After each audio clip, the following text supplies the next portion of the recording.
اعوذ باللہ من الشیطان الرجیم بسم اللہ الرحمن الرحیم۔ حضرت ابن عمر رضی اللہ تعالیٰ عنہما سے روایت ہے کہ رسول اللہ صلی اللہ علیہ وآلہ وسلم نے فرمایا کہ میری امت پر ایک ایسا زمانہ ضرور آئے گا جیسا کہ بنی اسرائیل پر آیا تھا، بالکل ہو بہو ایک دوسرے کے مطابق، یہاں تک کہ بنی اسرائیل میں سے اگر کسی نے اپنی ماں سے اعلانیہ بدفعلی کی ہوگی تو میری امت میں ضرور کوئی ہوگا جو ایسا کرے گا۔ اور بنی اسرائیل 72 مذہبوں میں بٹ گئی تھی اور میری امت 73 مذہبوں میں بٹ جائے گی۔ ان میں سے ایک مذہب والوں کے سوا باقی تمام مذہب والے ناری اور جہنمی ہوں گے۔ صحابہ کرام علیہم رضوان نے عرض کیا، یا رسول اللہ صلی اللہ علیہ وآلہ وسلم، وہ ایک مذہب والے کون ہیں، یعنی ان کی پہچان کیا ہے؟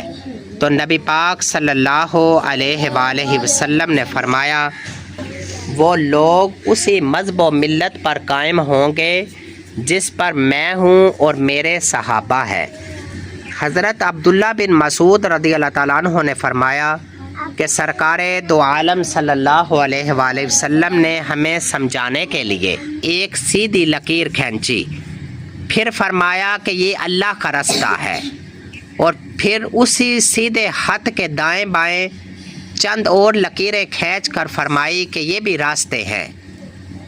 ان میں سے ہر ایک راستے پر شیطان بیٹھا ہوا ہے جو اپنی طرف بلاتا ہے۔ پھر آپ صلی اللہ علیہ وآلہ وسلم نے یہ آیت کریمہ تلاوت فرمائی جس کا مفہوم کچھ یوں ہے،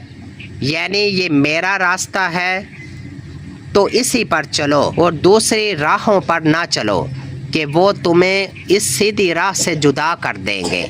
حضرت ابو ہریرہ رضی اللہ تعالیٰ عنہ سے روایت ہے،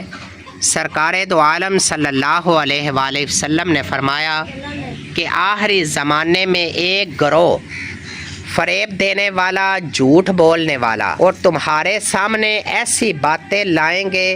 کہ جن کو نہ تم نے کبھی سنا ہوگا اور نہ ہی تمہارے باپ دادا نے، تو ایسے لوگوں سے بچو